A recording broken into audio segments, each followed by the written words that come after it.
Hello students, good morning. Students, as today your notebook checking is there, as sir told you that many students were remaining for book checking. So today as well your book checkings are there. So I think so many of the students will not be available during lecture, as they might be in school for book checking.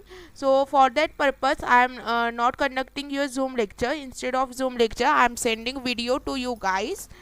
In this video I have started a new session. I have started with a new session, that is session number 3 from chapter number 1. Our chapter number 1 is communication cycle, and as I told you at the beginning that in this chapter there are 4 sessions. From that 2 sessions we have conducted.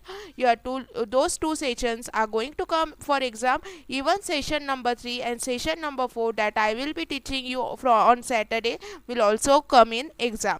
So our from chapter number 1, our session number 3 is perspective in communication.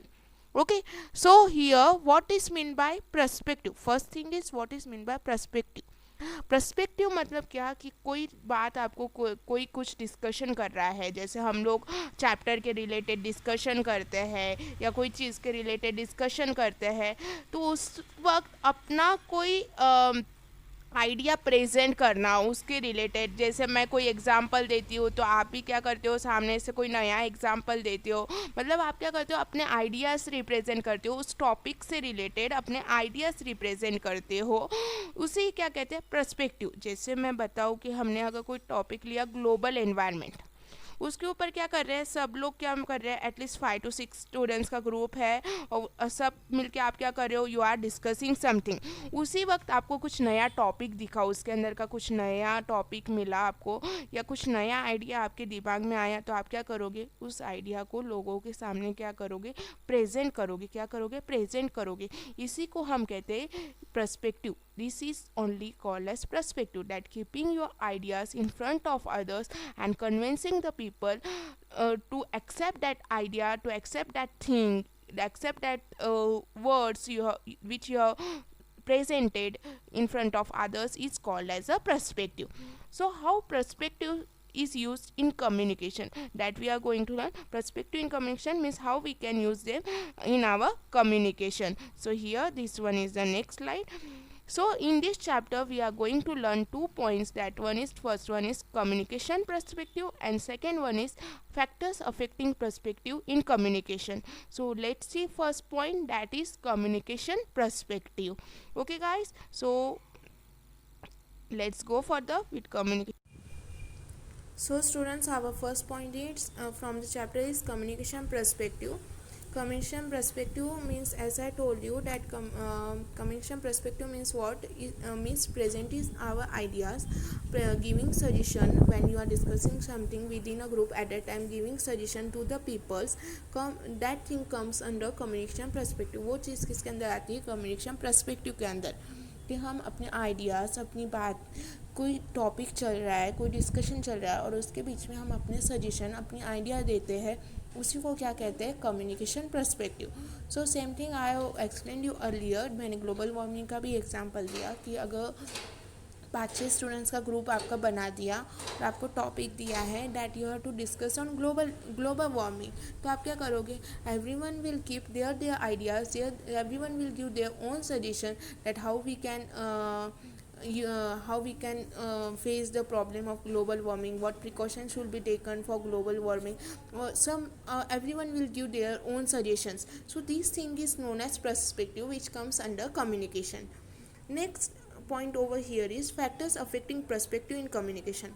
So factors मतलब क्या, ऐसी कौन सी चीज़ें हैं कि जो perspective में, मतलब अपने आइडियाज़, अपने सजेशंस रखते वक्त प्रॉब्लम क्रिएट करती है while communication. So first one is a language. Language means how, that if you are communicating something with someone and if person don't know that language, it might create a problem. Like for example, language में क्या आता है कि अगर आप कुछ discuss कर रहे हो, like if you are discussing something, if you are talking something within a group, और ग्रुप आप 5-6 स्टूडेंट्स का ग्रुप है और कम ग्रुप में है ना, सिर्फ क्या है, students only no Hindi and English language, Hindi and English language, but one of the students is there who don't understand English and Hindi, who don't understand English and Hindi, he can only speak Marathi, he can only speak Marathi. एक लड़का ऐसा है, आपके 6 लोगों का group है और उसमें एक लड़का ऐसा है जिसे इंग्लिश और हिंदी नहीं आती है, सिर्फ मराठी बोलते आती है और वो अपना आइडिया भी रखना चाहता है. He want to keep his idea as well, he want to present his idea as well. तो उस वक्त क्या होगा ना कि लैंग्वेज जो है उस वक्त क्या होगी कि वो क्या करेगा, it will affect his language.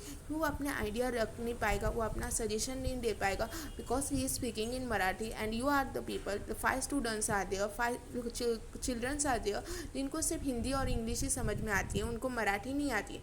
तो उसका आइडिया, वो आइडिया जो देगा, वो सजेशन जो देगा, विल इट बी कंसिडर, नहीं वो कंसिडर नहीं हो पाएगा क्योंकि वो मराठी में बात कर रहा है और आप जो भी 5 स्टूडेंट्स हैं उनको मराठी समझ में नहीं आ रही है. Okay, so language is the first factor that can affect perspective while communication. Next one is visual perception. Visual perception मतलब क्या कि कोई है, जैसे मैंने अभी आपको मिनिमाइज़ कर रही हूँ, मैंने आपको ये मोबाइल की स्क्रीन दिखाई. ओके, अभी काफ़ी सारे लोग होंगे जिन्हें क्या है, इंग्लिश बोलते नहीं आती होगी. क्या बोलते नहीं आती होगी? इंग्लिश बोलते नहीं आती होगी या इंग्लिश रीड करते नहीं आती होगी. Many people might be there. Okay, at that time what will happen to whoever the person is, what they will do, just they will see the icons, by seeing the icons they can just imagine that here there is some video icon जहाँ zoom लिखा है ना, the person will imagine that this icon contains a webcam. This video जो निकालते हैं उसका कुछ तो भी आइकॉन दिख रहा है, means it might be use for video conferencing, बात करने के लिए कुछ यूज़ होता होगा. In this way a person will imagine, जो भी इंसान है वो क्या करेगा, इमेजिन करेगा, क्योंकि उसे पढ़ना तो आ नहीं रहा है, उसी आइकॉन को देख के क्या कर रहा है, समझ रहा है, अज्यूम कर रहा है. तो विजुअल परसेप्शन में क्या आता है ना, विजुअल परसेप्शन में यही चीज़ आती है. क्या आती है कि आपके आइडियाज़ जो है, आपके टॉपिक जो है, ओके, उसे आप देख के जस्ट इमेजिन करके उसके बारे में क्या सोचते हो, आपके क्या दिमाग में आता है, आपके दिमाग में क्या सजेशंस आते हैं, क्या आइडियाज़ आते हैं. These things comes under visual perception and how you can represent that idea and that suggestion to others. Okay, these things comes under visual perception. Now next one is past experience. Past experience मतलब क्या? Past experience मतलब आपने past में कोई difficulty face की है या कोई प्रॉब्लम फेस की है, यू रिमेंबर दैट पॉइंट. जैसे कि अगर लास्ट ईयर आपका कोई फ्रेंड है, आपने उससे नोटबुक मांगी, you have asked the person, you have asked your friend for the help that you want his notebook for completion as you are lacking in completing books. But your friend says that I am not ready to give you notebook. उसने बोल दिया that कि मैं आपको notebook नहीं दूंगा. तो what you will do at that time? You will remember that thing. And in present what you will do? The person that is the boy to whom I asked for a notebook, and last year what he told to me that I am not ready to give you my notebook. उसने क्या बोला, मैं ready नहीं हूँ तुझे अपनी notebook देने के लिए. आपने ये बात क्या की, दिमाग में रखी. प्रेजेंट में वो आपके पास बुक मांगने आया तो आपने क्या किया, उसे बुक नहीं दी for completion. Okay, means this things comes under past experience. This things comes under past experience कि अगर किसी ने मेरे साथ ऐसे किया है, उसे ध्यान में रखा है और फिर उसके बाद क्या किया है.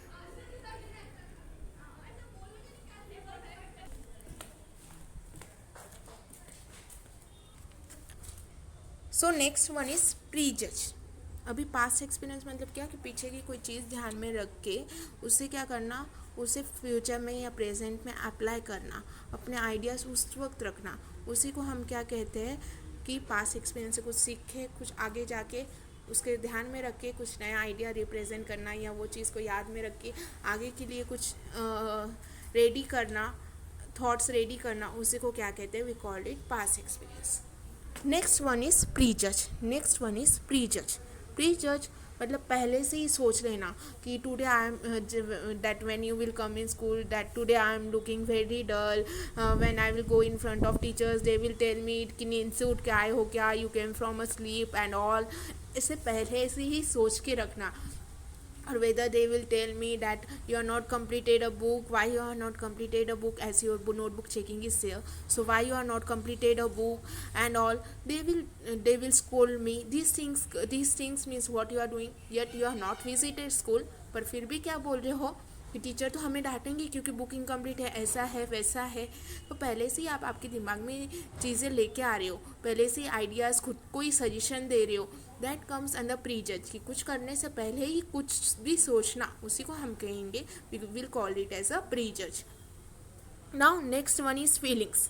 Feelings means what, the whatever things you are experiencing currently or in past or in future, whatever things, or in present, whatever things you are experiencing, those those things are visible on your face.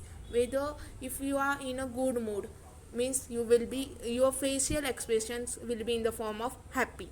If you are in a sad mood, your mood might be dull. If you are in a very much, if you are in a if someone have told you a joke, you might be in laughing mood.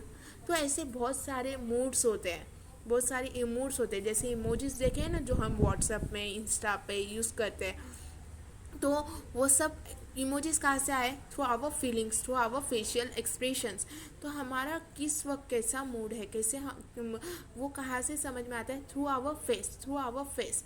सो उससे भी क्या है कि अगर हमारा mood अच्छा है, कि हाँ किसी ने बोला डैट गिव सम आइडिया, और आप क्या रहे, जैसे आप नॉर्मल फेस बना के खड़े रह गए कि जो हो रहा है होने तो, मुझे कुछ लेना देना नहीं है. Means what person will think कि इसको कोई इंटरेस्ट ही नहीं है, बाबा ये नॉर्मल वे में खड़ा है, फेस पे कोई एक्सप्रेशन नहीं है कि इसे कुछ बोलना है, कि कुछ वो बोल तो नहीं रहा है, ऊपर से एक्सप्रेशंस भी नहीं दे रहा है. Means he don't want to speak anything at the moment, और she don't want to speak anything at the moment, because he और she is just standing literally.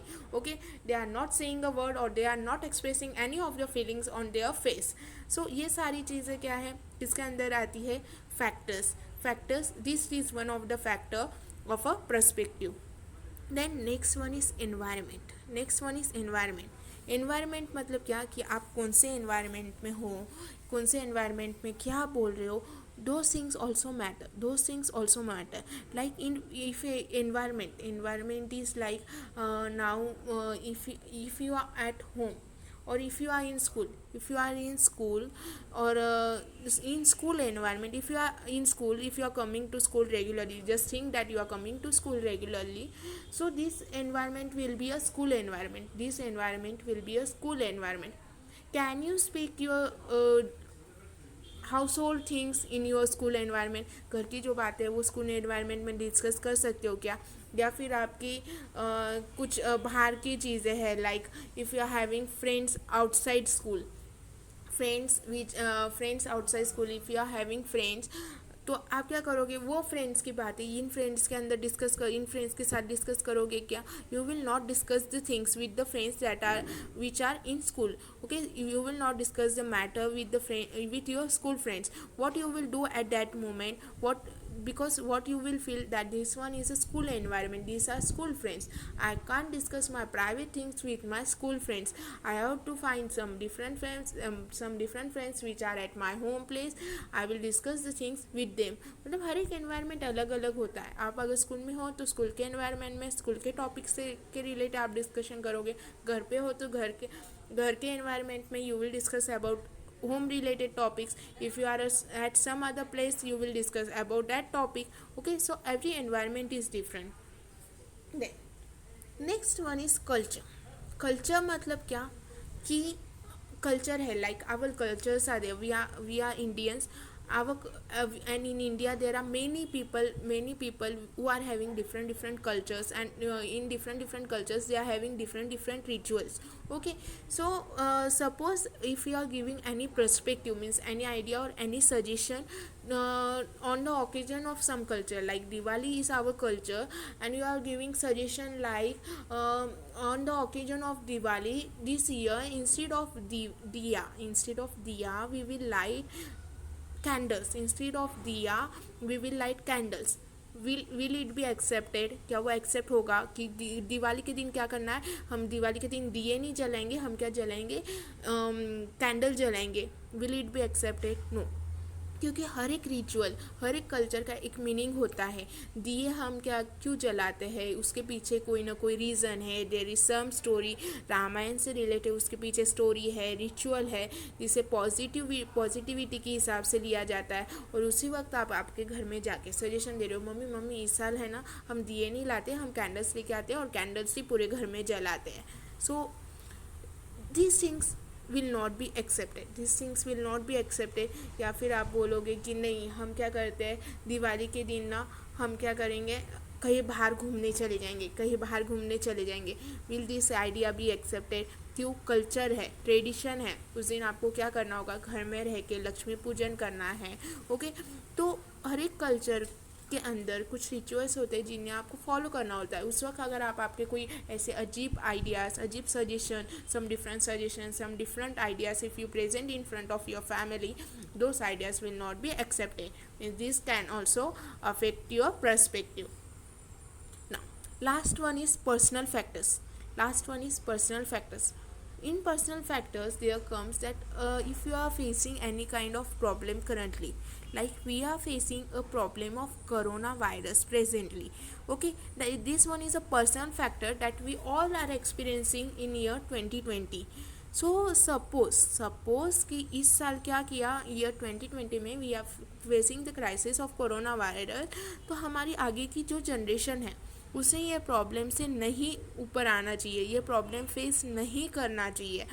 तो इसके लिए आप क्या करोगे, what factors we are taking as a part of solution, that antidotes will be available for our further generation, they should not face a problem. So scientists are in search of antidote of a coronavirus so that it should be injected in our bodies, it should be injected to our future generation, so they should not face this crisis। तो ये सारी किसके अंदर आती है, personal factors के अंदर, कि जो भी हम सहन कर रहे हैं, जो भी हम महसूस कर रहे हैं, क्राइसिस, जो भी क्राइसिस हम महसूस कर रहे हैं वो हमारी आगे की जनरेशन के लिए नहीं होनी चाहिए, उन्हें प्रॉब्लम उससे होना नहीं चाहिए। ओके, तो ये सारी चीज़ें किसके अंदर आएगी, ये सारी चीज़ आएगी पर्सनल फैक्टर्स के अंदर। किसके अंदर आएगी, पर्सनल फैक्टर्स के अंदर। Okay, so guys, here I completed all the points from our second from our second point of this session, that is factor affecting perspective in communication. So here we have completed our session 3 as well, we have completed our session 3 as well from chapter number 1. So now what you have to do, just go through all the chapters properly, from that is chapter number 4 and chapter number 5, all both the chapters are going to come in your exam। 4th और 5th दोनों chapter जो पहले text book में से पढ़ाए थे वो exam में आने वाले, and complete chapter number 1 from new text books is going to come for your exam, that is session from chapter 1, session 1, session 2, session 3 and session 4 as well। Session 4 teaching I will start from Saturday, so all these 4 sessions are going to come in your exam, so start studying for your exam now। Okay, and whatever I am teaching to you guys, or whatever I taught you related to these sessions, all these 3 sessions, notes are available in your textbook, you have to prepare those notes properly, and if you are getting any kind of a problem, call me, ask me, I am ready to answer everything। Okay guys, so thank you, here I am ending my lecture।